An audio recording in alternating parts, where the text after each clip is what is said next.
Anyway, we are joined now by O.H. Skinner, Executive Director of Alliance for Consumers. He was supposed to be in the next segment, but with one guest not showing up in the last segment, I didn't want to give you all my voice too many times in a row. So we appreciate O.H. Skinner's cooperation here. But again, he is Executive Director of Alliance for Consumers. He previously served in the office of Arizona State Attorney General as the state's lead counsel in the U.S. Supreme Court. O.H. Skinner, happy on the show. How are you today? I'm good. Thanks for having me on. I'm glad to have you. So this is a new movie out called 2035. What's this about? Yeah, so look, everyone who's listening has probably had the experience of looking at something in your house that doesn't work as well as it used to but costs more. And you kind of think, like, why is that? That's not how things are supposed to work. And so what we did was we paint a picture of what the future would look like in California if all of the left-wing dreams that they're pitching come to fruition. And it talks about how when you're doing this net zero life and China opens a coal-powered, fired power plant, you got to lower your emissions. And so there's you have an energy allowance and you can only use so much hot water, only use so much air conditioning. And it basically paints a picture of the consequences of how all of these things stack up. And it kind of paints the idea that, like, the things you see in your own home, how it's really expensive to fix an air conditioner nowadays. Your dishwasher costs more, does a worse job. It's harder and harder to get a car that fits your family's needs that isn't an EV. All of these things are an intentional part of a coordinated set of policy preferences. And we refer to it generally at Alliance for Consumers as like mandatory progressive lifestyle choices that these officials are trying to jam down on top of you, right?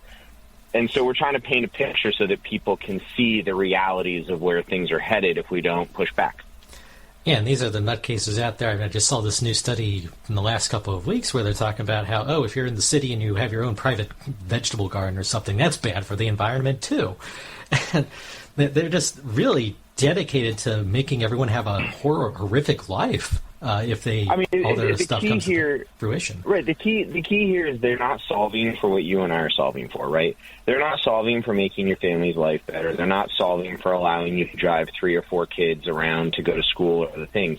They're solving for net zero. And it's really important because they use these phrases like net zero. It's like, what does that mean? Does that mean like zero recycling waste? No, it means net zero new carbon emissions. And so they want the gas stations to go away, the air conditioners to go away. They'd really probably like you to stop using dishwashers, right? They're solving for zero carbon emissions. They're not solving for a joyful life that allows your family to thrive and have personal dignity. They're just not solving for the same reality. And when you understand that and you see the world that they're presenting, it makes it a lot easier to understand why things are happening in your home. Because we really try to highlight this. We have a graphic called Biden's Dream House. It talks about how all the different things that are being made more expensive in your house and how it all adds up to like $10,000 more for a home, right? It's all part of a thing that is happening that is a progressive policy idea. And when you understand that, it's a lot easier to understand why your dishwasher doesn't work or why your air conditioner costs more to repair. Mm-hmm. And they've talked about regulations going after your stoves, too, if they're powered by gas. But I can only imagine the electric ones would take a hit, too, especially if we stop using coal and nuclear and anything but wind and solar. Then how are you going to cook your food? In fact, they've talked about banning fireplaces because of all the pollution from them. So you're left with nothing to heat anything with. I mean, you've got to understand, you're nailing it on the head, right? Like, they want to ban gas stoves.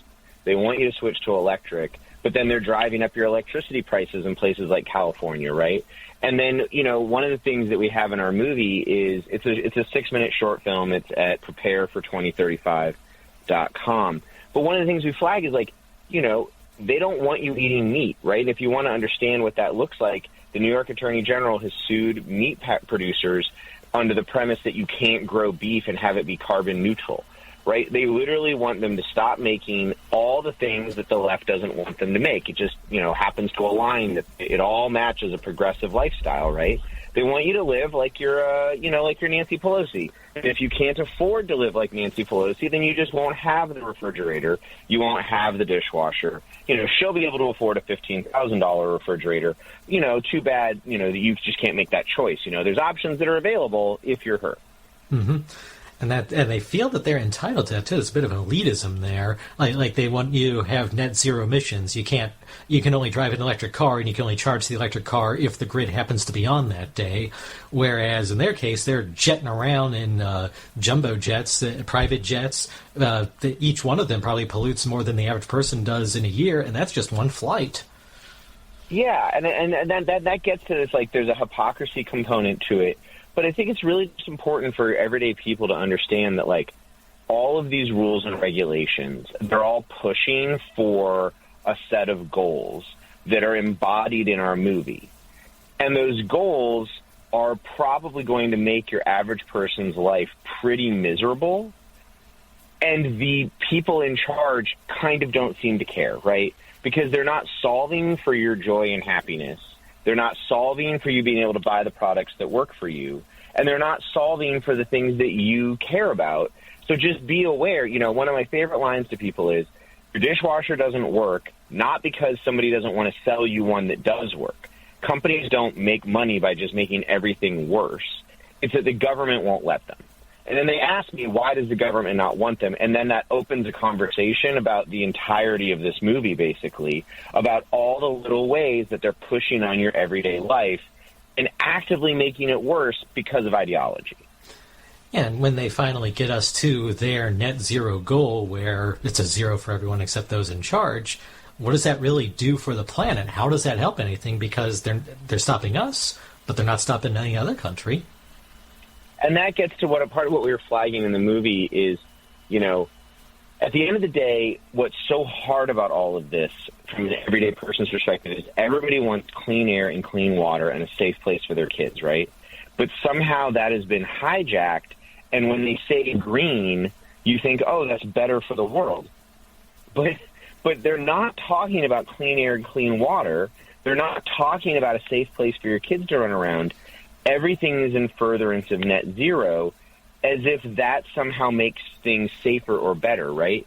But as you know, it doesn't. And so really we're just trying to flag that their goal is to remove the choices around you. Their goal is to take products out of your homes. You know, it is not a coincidence that in the lead up to the election, you had a wave of articles in places like the New York Times lionizing life without air conditioning. They're just laying the breadcrumbs to where, oh, you can live life without air conditioning. You don't really need that. And then it's a hop, skip, and a jump to the carbon costs of that are just way too high. How could we possibly let you have that? And then you're sitting there thinking, how did we go back in time, right? To your point about even subsistence farming in a place like New York City. Like, we're just moving backwards instead of forwards, and that's not a good way to live.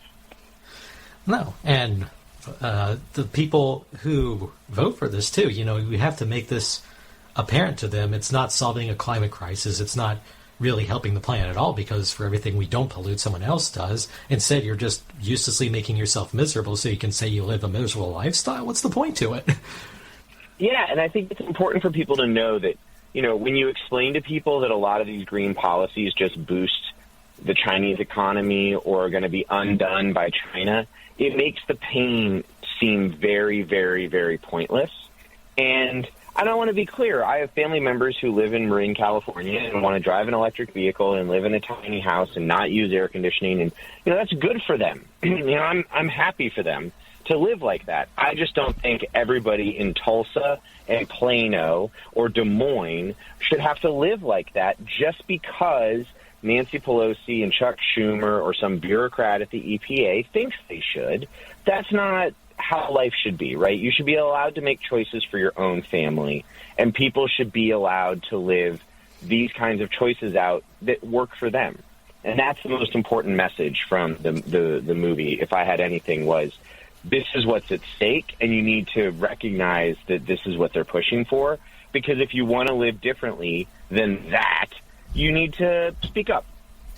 Mm-hmm. Yeah, you just can't let them trample over your rights. And, you know, even with these policies that defeat themselves, like you mentioned the electric cars, well, the New York Post came out with an article a while ago talking about how the weight of an electric car and the wear and tear on the rubber kind of countermands the any sort of green benefit it might have. And the wind turbines too, when they run out and after 10 years they wear out, there's nowhere to put them. They're not recyclable. Oh, I mean, look, the best one is they're trying to make us all have electric semi-trucks, as if you're going to get all your food from those. All right, well, OH Skinner, one more time, where can we find this new video 2035? Preparefor2035.com. All right, listeners, appreciate you. You can go check them out. And OH Skinner, we appreciate you being on the show today. Again, listeners, he is Executive Director of Alliance for Consumers. And we have more Al and Nathan Show coming up after this break, so stick with us.